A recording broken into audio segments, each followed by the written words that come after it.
It is rather sad for me to stand here in this milestone moment as we are about to announce our country's program for our 50th anniversary that is coming up in 7 months' time. I am sad and I am tasked with the unpleasant duty of announcing to our country the sad passing of our country's second Prime Minister and our country's first Finance Minister, the Right Honourable Sir Julius. News received came to me at 12 midday today that he was fighting his last breath. And we were hoping that it was one of those fake news that we've been lately accustomed to. But it was not meant to be. At almost 1:45, he had made his last breath. And I just want to ask each and every one of you, I have the assurance for the family that this program must not be deferred. Sir Julius is a leader for this country. He worked hard for this country, and he would have loved to see this program go on, and he would have loved to be with us on our 50th. Unfortunately, God has called him home to rest. And so the family, I spoke to Mark Chain, a personal friend of mine over many, many years, and he said on behalf of the family, carry on with the program. And so we will tone down this program a little bit, and I want to beg your thoughts for a moment of silence. I want to ask for a minute of silence to give respect to the last man who stood from the 1968 and 1972 House of Representatives, the House of Assembly. He belonged to the generation of Papua New Guineans, including Grand Chief Sir Michael Thomas Marape, stood with him at his side at the outset in our country's independence in 1975. Please, if I can ask the nation, for those who are tuning in through our radios and broadcast, but for those of you who are with me, it will be unfair of us not to pay respect to him, and it is proper. Coincidentally, this program was held the day he was passing on, and so it is proper we stand at the side of the house where he distinctively served. Let us pay respect to him. Please join me in a moment of silence as we respect the great man.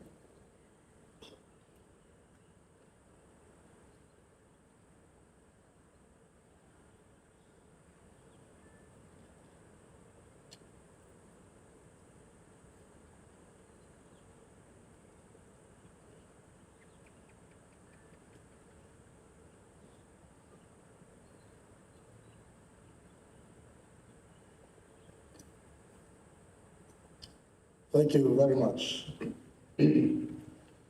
Tonight, we are gathered at a threshold of history. 50 years is a milestone.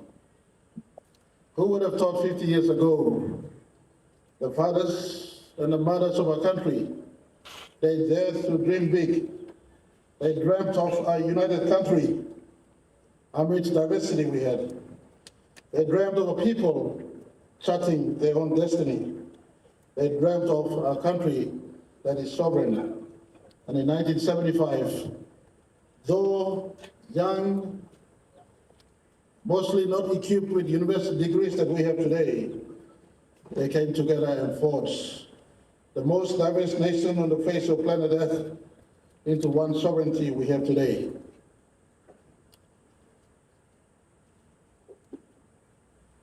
16th of February 2021, I was placed a call to visit Grand Chief Sir Michael Somare at his place at Morocco. Little did I know that nice Sunday that the greatest leader of our country would inform me that he was now bedridden. 10 days later, he would have passed, or he's passed. 2 at a burial later of Sir Marape, Sir Rabi Namaliu, today we are standing as the clouds open on us, as the heavens set tear upon us. One of the last men, if not the last man standing, in as far as member of parliament is concerned, belong to the class of 1975, would have passed today, as we come out to program our year of independence. We entitled, yesterday we were in cabinet right up till this moment. It was setting, and I spoke on Marape. I had a little bit of tears in my eyes. My cabinet stay here knew the moment I was shedding tears in our cabinet room. Little did we knew his brother, Sir Julius, was breathing his last breath. We coined this year to be a moment in which we celebrate our history. Yes, our history. 50 years may be a short time we've been sovereign, but we are a nation of thousands of years. We are mighty seafarers. We are mighty hunters. We practice agriculture long before. Many civilizations practice agriculture. You go up to Cook in Western Highlands. It's a World UNESCO site 10,000 years ago. When Mesopotamia was practicing agriculture, we were doing settled cultivation and domestication of animal, cultivation of agriculture, and domestication of animal in Papua New Guinea. We have history that goes deep retrospectively, but in as far as modern sovereignty is concerned, 50 years, whilst the Australian flag may have been lowered, it was not lowered without struggle, determination, commitment, fight by those who bettered this country, lest we forget. Young Papua New Guineans, never take your sovereignty for granted. Never ever take your sovereignty for granted. There were fights that you never saw. There were tears that you never saw. There were moments of struggle that you were not part of. The construct of this country were made by great men who saw 50 years later that we must be united as we are today. We must be progressive. If we have not made progress, then a passing of Sir Julius today and a passing of the 4 prime ministers, 2 are here. One laid at the hills of Wewak, and the other one, I received a call from the family, and he said he signed his will, and he said he's given his life to the country.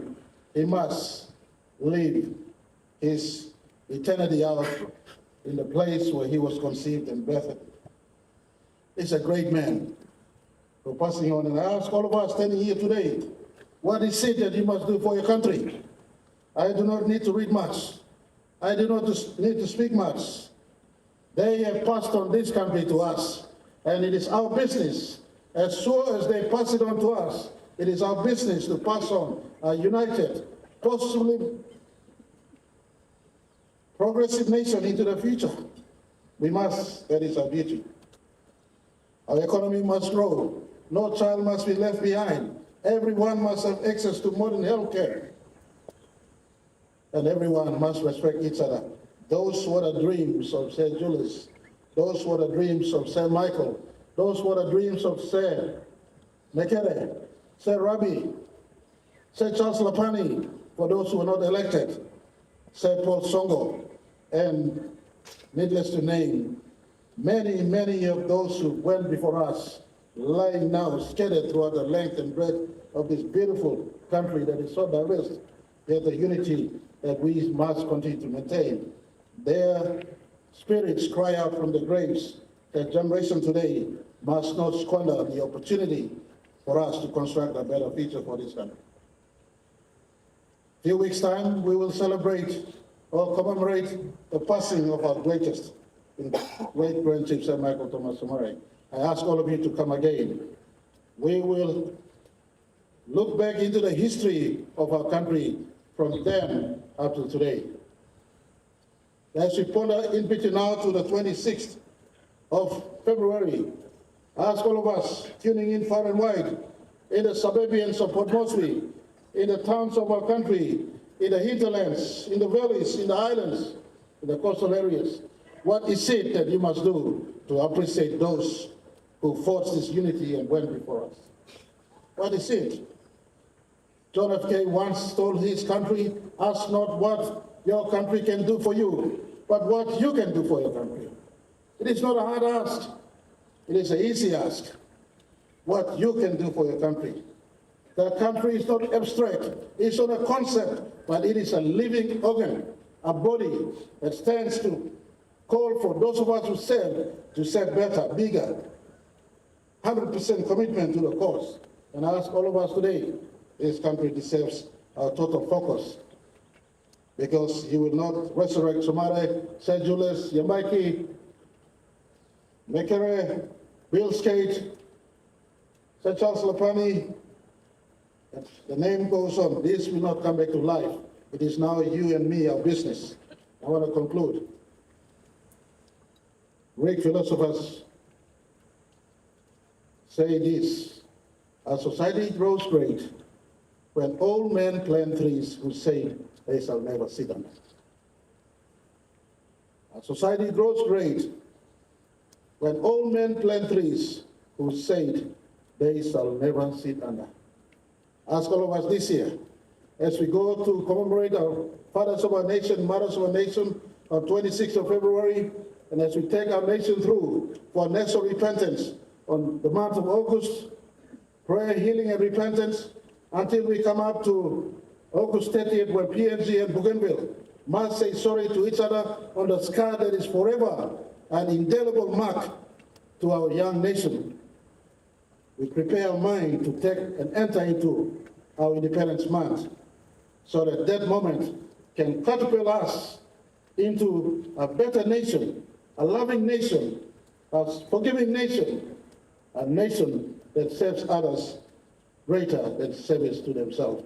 May God forever bless Papua New Guinea. May God bless those who came before us. St. Julius, rest in peace. St. Michael, rest in peace. We pledge to give greater service to the country you bettered. May God forever be blessed. Thank you very much, ladies and gentlemen.